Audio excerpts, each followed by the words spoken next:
स्थान है जो जैन तथा बौद्ध धर्म का तीर्थ स्थान है? तो बताइएगा, बिहार के संदर्भ में पूछा जा रहा है कौन सा स्थान होगा जो क्या होगा, जो जैन और बौद्ध दोनों धर्मों के लिए महत्वपूर्ण स्थान है, तीर्थ स्थान है? राजगीर होगा, नालंदा होगा, बोधगया होगा या फिर वैशाली होगा?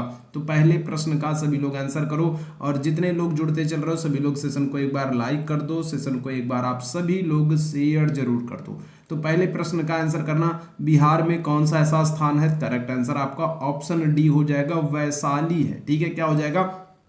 तो वैशाली बिहार में है, और ये जो स्थान है ये जैन और बौद्ध धर्म दोनों के लिए महत्वपूर्ण है। कैसे महत्वपूर्ण होगा भाई? तो देखो, अगर हम लोग वैशाली की बात करेंगे तो वैशाली जो है ये लिच्छवी लोग रहते थे। वज्जी महाजनपद की राजधानी वैशाली है, और वैशाली महाजनपद में महावीर स्वामी का जन्म होता है। पहली बात। दूसरी बात, अगर हम लोग बात करेंगे महात्मा बुद्ध की, तो महात्मा बुद्ध ने वैशाली में ही क्या किया था? तो वैशाली में ही संघ में महिलाओं के प्रवेश की इजाजत दी थी। ठीक है, तो महात्मा बुद्ध जो है वो भी यहाँ पर सभा करते हैं, और महावीर स्वामी का जन्म हुआ था। तो वैशाली क्या हो जाएगा? ये बौद्ध धर्म का तीर्थ, जैन और बौद्ध दोनों धर्मों का तीर्थ स्थान है बिहार में। ऑप्शन डी यहाँ पर बिल्कुल करेक्ट हो जाएगा। दूसरे प्रश्न की तरफ चलते हैं। दूसरे प्रश्न का आंसर कीजिएगा, गुप्त राजाओं के बाद किस राजवंश के शासकों ने गरुड़ को अपना राजकीय चिन्ह बनाया था? ठीक है, बताइएगा भाई। दूसरे प्रश्न का आंसर करना है, गुप्त राजाओं के बाद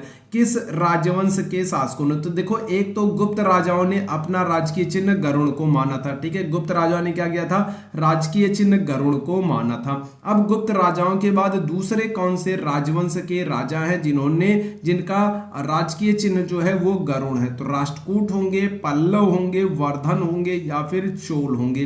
दूसरे प्रश्न का क्या करेक्ट आंसर हो जाएगा? ऑप्शन यहाँ पर बी बिल्कुल करेक्ट हो जाएगा, पल्लव वंश के जो राजा है। ठीक है, कौन है? तो जो पल्लव वंश के राजा हैं इन्होंने भी क्या किया था? अपना राजकीय चिन्ह गरुड़ को बनाया था। ठीक है, तो ऑप्शन बी यहाँ पर बिल्कुल करेक्ट हो जाएगा। चलिए तीसरे प्रश्न की तरफ चलते हैं। अगले प्रश्न का आंसर कीजिएगा, फतवा ए आलमगीरी नामक इस्लामिक कानून का संग्रह किस मुगल शासक के काल में किया गया था? ठीक है, फतवा ए आलमगीरी की बात करेंगे तो देखो ये एक बुक है जिसमें क्या किया गया था, जिसमें इस्लामिक जो कानून थे उनका संग्रह किया गया था। तो ये किस मुगल शासक के काल में किया गया है? औरंगजेब के समय में, शेरशाह सूरी के समय में, अकबर के समय में या फिर शाहजहां के समय में? तीसरे प्रश्न का क्या करेक्ट आंसर होगा? फतवा ए आलमगीरी एक इस्लामिक कानूनों की संग्रह वाली बुक है और इसका जो निर्माण किया जाएगा ये औरंगजेब के समय में किया जाएगा। ऑप्शन ए यहां पर बिल्कुल करेक्ट हो जाएगा। ठीक है, चलो आगे बढ़ते हैं चौथे प्रश्न की तरफ। चौथे प्रश्न का आंसर कीजिएगा, अकबर के किस दरबारी विद्वान ने अथर्ववेद का फारसी अनुवाद किया है? चौथे प्रश्न का सभी लोग आंसर करना भाई। बाद में जितने लोग जुड़ रहे हो सेशन को एक बार लाइक कर दो, सेशन को एक बार आप लोग शेयर कर दो। ठीक है, 35 बहुत इंपॉर्टेंट एमसीक्यूज को हम लोग करेंगे जो कि आपके एग्जाम के लिए बहुत ही महत्वपूर्ण होने वाले हैं। तो बताइएगा चौथे प्रश्न का क्या करेक्ट आंसर हो जाएगा? अकबर के किस दरबारी विद्वान ने अथर्ववेद का फारसी अनुवाद किया है? तो हाजी इब्राहिम सरहिंदी हो जाएंगे।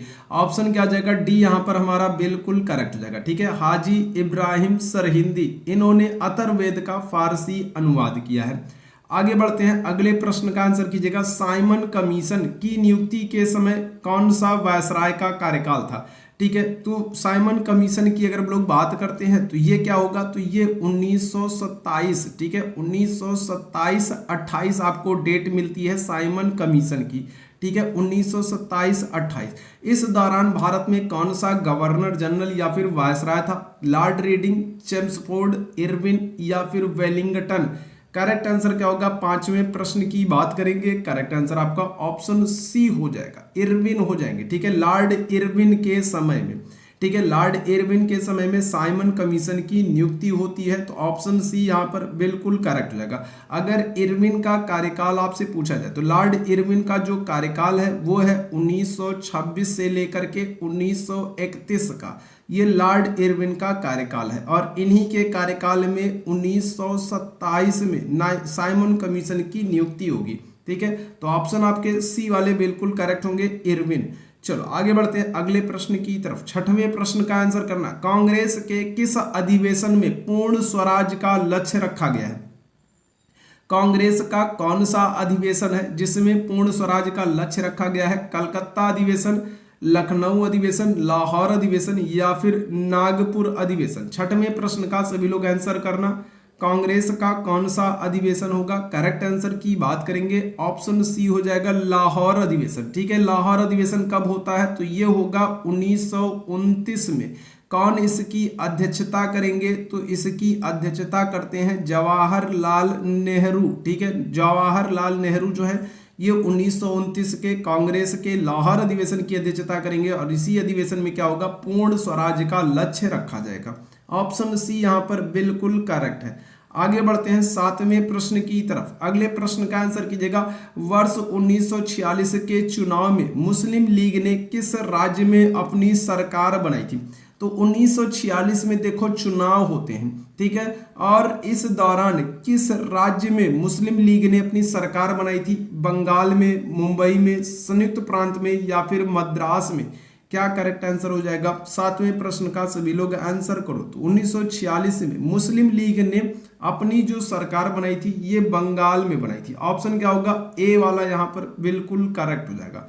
ठीक है, सेशन को सभी लोग लाइक करते चलो। ठीक है, लाइक करते चलो, शेयर करते चलो। आठवें प्रश्न का आंसर कीजिएगा, किस दर्रे को भारत, चीन एवं म्यांमार का त्रिकोणीय संगम कहा जाता है? तो कौन सा दर्रा होगा बताइएगा? कौन सा दर्रा है जिसको भारत, चीन एवं म्यांमार का त्रिकोणीय संगम कहा जाता है? बोमडीला दर्रा, जिलेपला दर्रा, नाथुला दर्रा या फिर दीफू दर्रा? करेक्ट आंसर क्या हो जाएगा भाई? कौन सा दर्रा है जो भारत, चीन एवं म्यांमार का त्रिकोणीय संगम कहा जाता है? करेक्ट आंसर की बात करेंगे आठवें प्रश्न का ऑप्शन डी हो जाएगा, दीफू दर्रा। ये दर्रा किस राज्य में पड़ेगा? ये दर्रा आपको पड़ेगा अरुणाचल प्रदेश में। ठीक है, कहां पर? तो अरुणाचल प्रदेश में पड़ेगा दीफू दर्रा और इस दर्रे को भारत, चीन एवं म्यांमार का त्रिकोणीय संगम कहा जाता है। ऑप्शन डी यहाँ पर बिल्कुल करेक्ट है। ठीक है, चलो नवे प्रश्न की तरफ। काल बैसाखी अथवा नार्वेस्टर नामक तूफान पश्चिम बंगाल में किस ऋतु में आता है? ठीक है, नवे प्रश्न का आंसर करो भाई सभी लोग। तो काल बैसाखी अथवा नार्वेस्टर नामक चक्रवाती जो तूफान है तो ये बंगाल में किस ऋतु में आएगा? तो शीतकाल के अंत में, ग्रीष्म काल के आरंभ में, वर्षा ऋतु में या फिर शुरुआती शीतकाल में? नए प्रश्न का आंसर करते चलो सभी लोग। काल बैसाखी अथवा नार्वेस्टर नामक तूफान की बात करेंगे तो पश्चिम बंगाल में ये ग्रीष्म काल के आरंभ में आते हैं। ऑप्शन क्या हो जाएगा? बी आपका बिल्कुल करेक्ट हो जाएगा। ठीक है, तो गर्मी आपने देखा होगा गर्मी शुरू होने से पहले एक वर्षा होती है, तो जो गर्मियों के शुरू होने से पहले जो वर्षा होती है इसी को पश्चिम बंगाल में काल बैसाखी कहते हैं। ठीक है, ऑप्शन बी यहाँ पर बिल्कुल करेक्ट है। चलो 10वें प्रश्न का आंसर करना सभी लोग। पेनगंगा किस नदी की सहायक नदी है? गोदावरी, नर्मदा, कावेरी या फिर कृष्णा? कौन सी नदी की सहायक नदी हो जाएगी पेनगंगा? चलो जल्दी से आंसर करते चलो। 10वें प्रश्न का आप लोगों को आंसर करना है। तो पेनगंगा जो है ये गोदावरी की सहायक नदी हो जाएगी। ऑप्शन क्या हो जाएगा? ऑप्शन यहाँ पर ए वाला बिल्कुल करेक्ट हो जाएगा। ठीक है, पेनगंगा गोदावरी की सहायक नदी है। आगे बढ़ते हैं 11वें प्रश्न की तरफ। चाय, कॉफी, मसाले, नारियल, रबर, इलायची एवं मिर्च को किस समूह में रखा जाता है? बागानी फसलें, नगदी फसलें, खाद्य फसलें, खाद्य एवं नगदी फसलें? ठीक है, तो बताना। चाय की बात करें, कॉफी की बात करें, मसाले की बात करें, नारियल, रबर, इलायची, मिर्च, इन सब की बात करें तो इनको किस समूह में रखा जा सकता है? बागानी फसलों के समूह में, नगदी फसलों के समूह में, खाद्य फसलों के समूह में या फिर खाद्य एवं नगदी फसलों के समूह में? करेक्ट आंसर क्या हो जाएगा? 11वें प्रश्न की बात करेंगे आपका ऑप्शन ए हो जाएगा, बागानी फसलों। ठीक है, कौन सी? तो बागानी फसलों के समूह में रखा जाता है। ठीक है भाई बात। 11वें प्रश्न का ऑप्शन क्या हो जाएगा? ए आपका बिल्कुल करेक्ट हो जाएगा। चलो आगे बढ़ते हैं 12वें प्रश्न की तरफ। 12वें प्रश्न का आंसर करना है। जोरवे और सेंथलीज जनजातियां भारत के किस क्षेत्र में निवास करती हैं? जोरवे जनजाति की बात हो रही है और सेंथलीज जनजातियों की बात हो रही है। तो ये भारत में कहाँ पर निवास करती हैं? लक्षद्वीप में, अंडमान निकोबार में, अरुणाचल प्रदेश में या फिर मध्य प्रदेश में। तो जोरवे और सेंथलीज जनजातियां ये भारत में अंडमान निकोबार क्षेत्र में आपको देखने को मिलेंगी। ऑप्शन क्या हो जाएगा? बी यहाँ पर बिल्कुल करेक्ट हो जाएगा। 12वें प्रश्न का ऑप्शन बी यहाँ पर बिल्कुल करेक्ट है। ठीक है, बाद में जितने लोग जुड़े हो सेशन को एक बार लाइक कर दो, सेशन को एक बार शेयर जरूर कर दो। ठीक है, तो सभी लोग सेशन को लाइक शेयर करते चलो। 13वें प्रश्न का आंसर कीजिएगा, भारतीय चारागाह एवं चारा अनुसंधान संस्थान कहाँ पर स्थित है? झांसी में, कोयम्बटूर में, जोधपुर में या फिर करनाल में? 13वें प्रश्न का आप लोगों को आंसर करना है। ठीक है, भारतीय चारागाह एवं चारा अनुसंधान संस्थान, करेक्ट आंसर क्या हो जाएगा? ऑप्शन यहाँ पर ए वाला बिल्कुल करेक्ट हो जाएगा। ठीक है, तो चारागाह एवं चारा अनुसंधान संस्थान जो है ये झांसी में है। झांसी में आपको पारीक्षा ताप विद्युत संयंत्र भी देखने को मिलेगा। ठीक है, कौन सा? तो पारीक्षा ताप विद्युत संयंत्र ये आपको झांसी में देखने को मिलेगा। चलो आगे बढ़ते हैं 14वें प्रश्न की तरफ। बेतला राष्ट्रीय उद्यान किस राज्य में स्थित है? हिमाचल प्रदेश, झारखंड, हरियाणा, उत्तर प्रदेश। बेतला राष्ट्रीय उद्यान 14वें प्रश्न का आप लोगों को आंसर करते चलना है। चलिए जल्दी जल्दी आंसर करते चलो भाई। बेतला राष्ट्रीय उद्यान किस राज्य में होगा? तो करेक्ट आंसर आपका ऑप्शन बी हो जाएगा, झारखंड में। ठीक है, बेतला राष्ट्रीय उद्यान कहां पर है?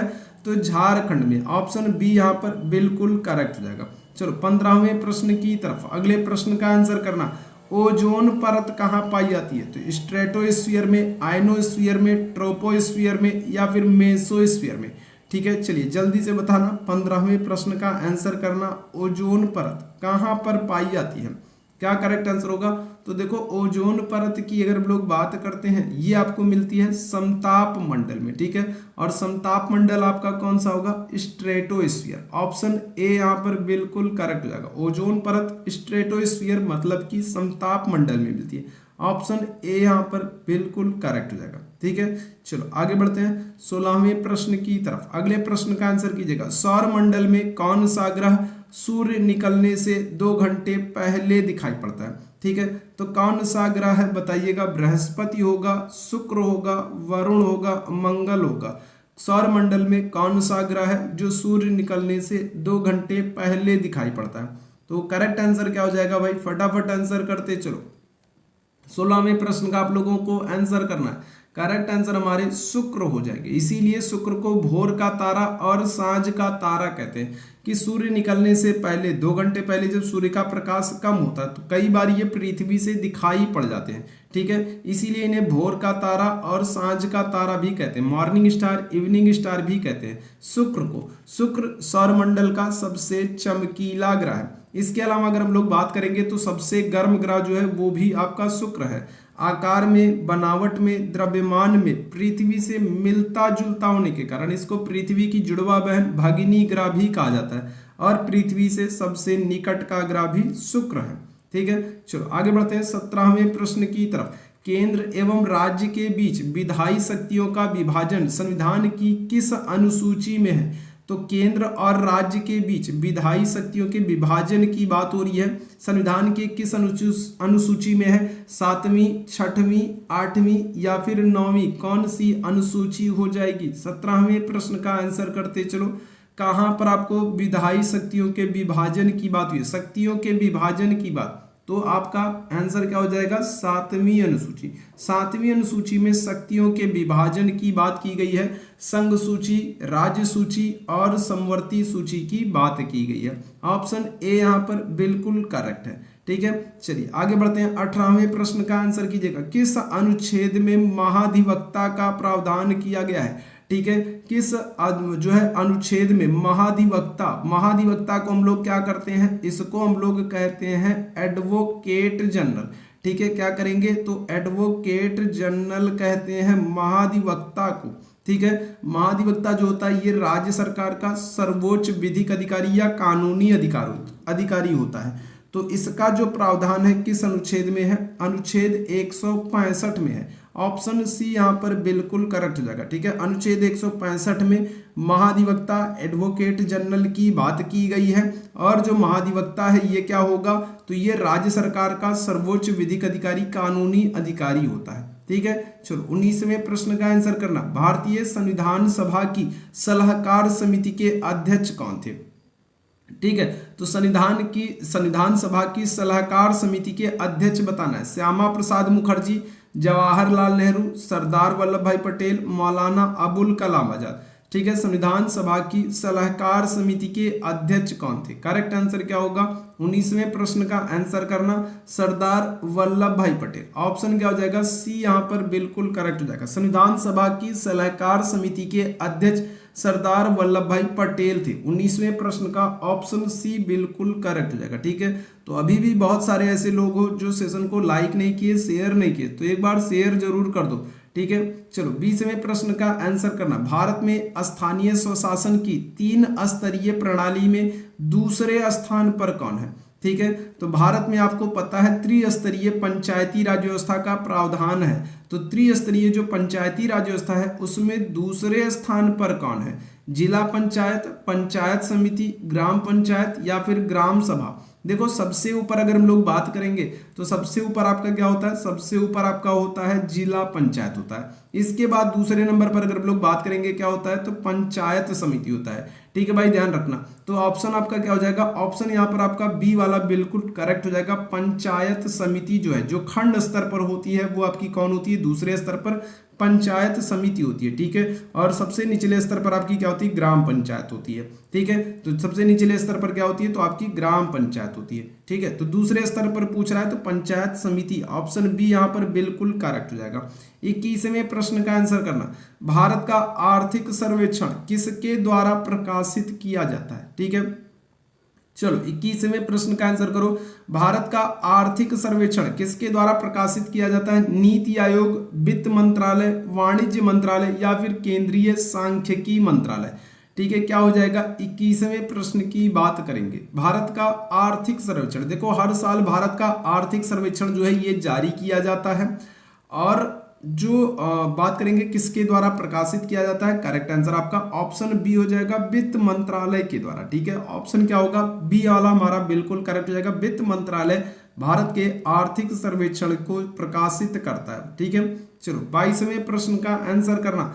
कौन सा प्रत्यक्ष कर है? ठीक है, तो देखो प्रत्यक्ष कर की बात हो रही है। प्रत्यक्ष कर क्या होता है? प्रत्यक्ष कर वो कर होते हैं कि जिस व्यक्ति पर कर लगे वही व्यक्ति उसका भुगतान करे। ठीक है, वो आपके प्रत्यक्ष कर होते हैं, मतलब जिस पर कर लगे वही उसका भुगतान करे, वो प्रत्यक्ष कर होता है। ठीक है भाई बात, तो बताना इसमें कौन सा प्रत्यक्ष कर होगा? उत्पाद शुल्क, आयकर, सेल्स टैक्स या फिर वैट? तो करेक्ट आंसर क्या हो जाएगा? प्रत्यक्ष कर आपका आयकर हो जाएगा, जो आपकी इनकम पर लगता है। जैसी आपकी इनकम वैसा आप पर टैक्स लगेगा और आपको ही टैक्स पे करना है। आपकी इनकम पे लग रहा है तो आपकी इनकम पर टैक्स लगा है तो आपको ही पे करना है, किसी और को नहीं करना है। ठीक है, तो ऑप्शन क्या हो जाएगा? बी वाला यहाँ पर बिल्कुल करेक्ट हो जाएगा, आयकर। चलो आगे बढ़ते हैं 23वें प्रश्न की तरफ।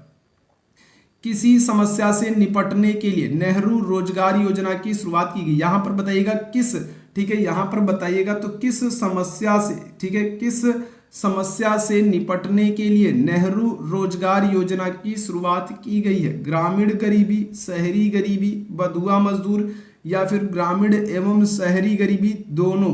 तो बताइएगा कौन सी समस्या है जिससे निपटने के लिए नेहरू रोजगार योजना की शुरुआत की गई थी? 23वें प्रश्न की बात करेंगे तो करेक्ट आंसर क्या हो जाएगा हमारा?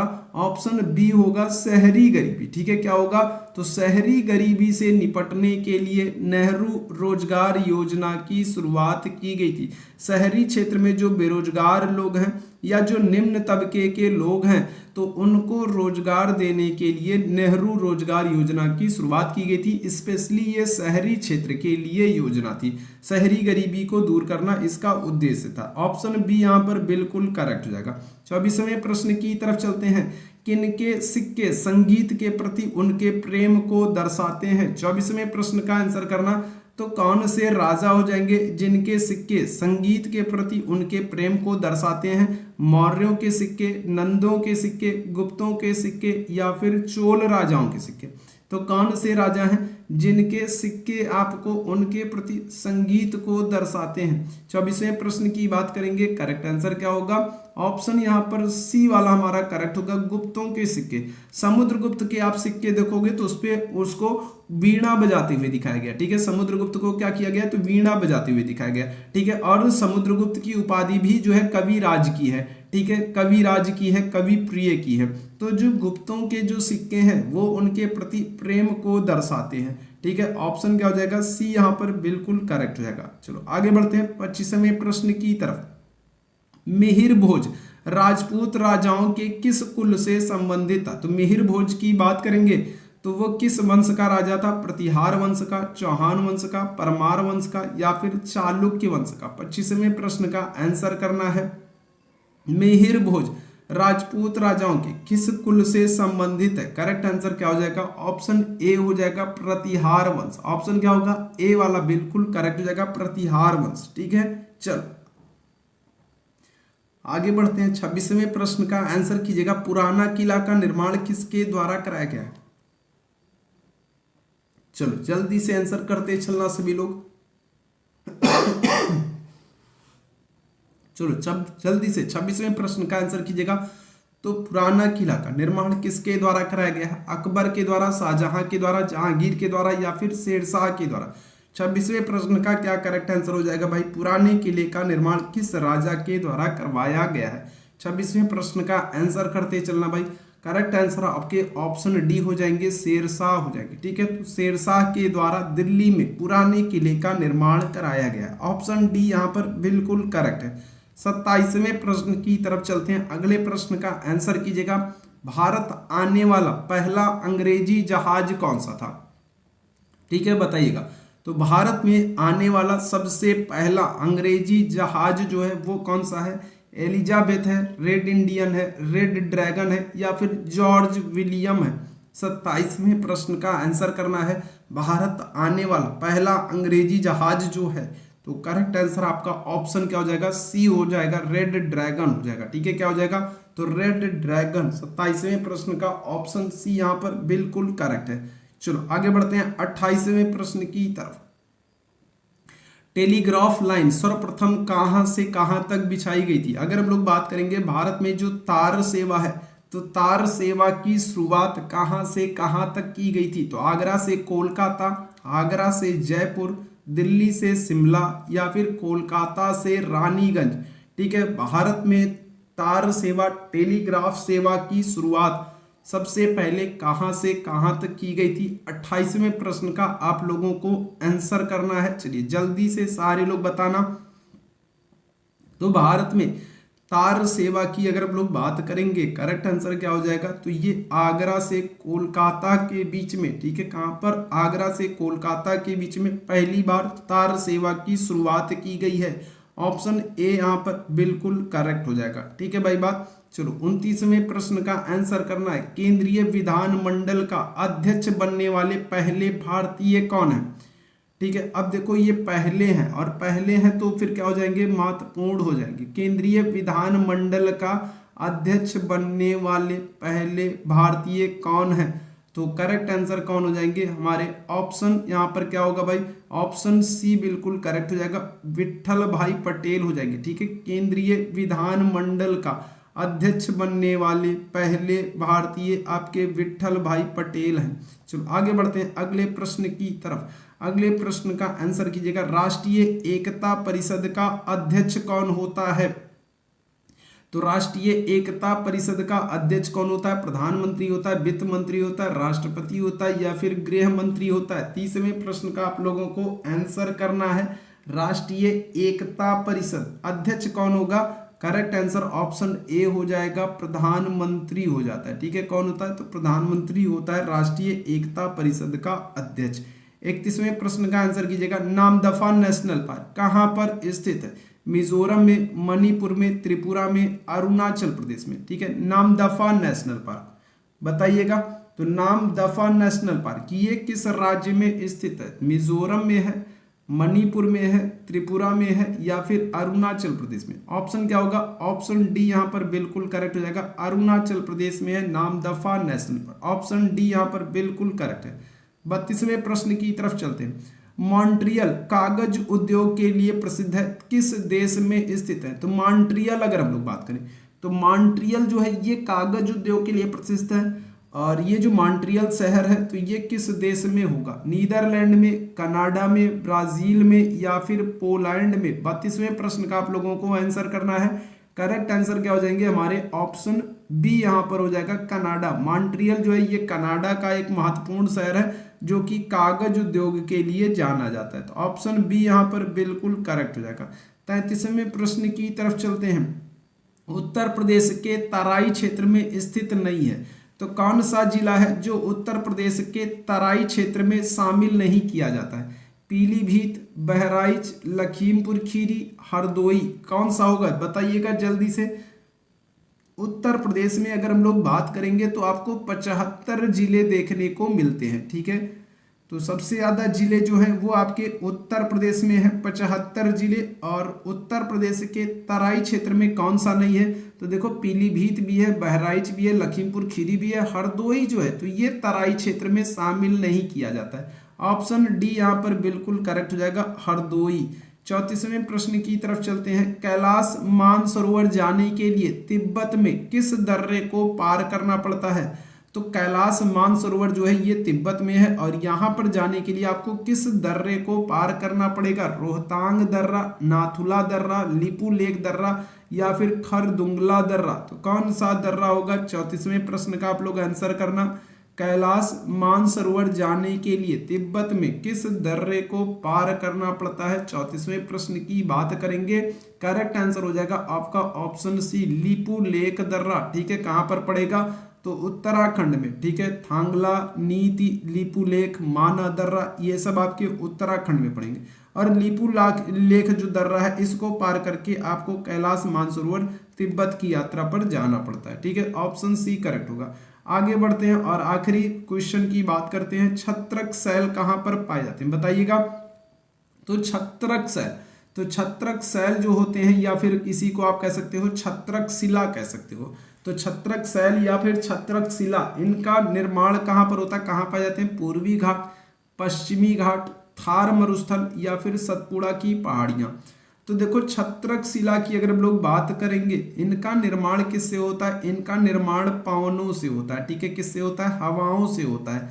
और कहाँ पर होता है? तो ये मरुस्थलीय क्षेत्र में, जहाँ बालू के टीले होते हैं तो हवाएं क्या कर सकती हैं? हवाएं अपने साथ बालू को उड़ा करके लेकर के जाती हैं और पता लगा इस तरीके से कोई डिज़ाइन बन गई। तो ये जो टीला इस तरीके का जो बनता है या इस तरीके की जो डिज़ाइन बनती है वो आपकी क्या हो जाती है? तो वो आपकी छत्रक शिला हो जाती है, ठीक है। ये कहाँ पर आपको? मरुस्थलीय क्षेत्र में देखने को मिलेगा। ऑप्शन क्या हो जाएगा? सी आपका बिल्कुल करेक्ट हो जाएगा। तो ये आज का महत्वपूर्ण सेशन था। 35 क्वेश्चन हम लोगों ने डिस्कस किया। उम्मीद है सेशन आप लोगों को पसंद आया होगा। सेशन को जितने लोगों ने लाइक शेयर नहीं किया, सेशन को लाइक शेयर जरूर कर दो। अभी के लिए बस इतना ही करता हूँ। थैंक यू सो मच आप लोगों को मेरे साथ जुड़ने के लिए। गुड नाइट, शुभ रात्रि।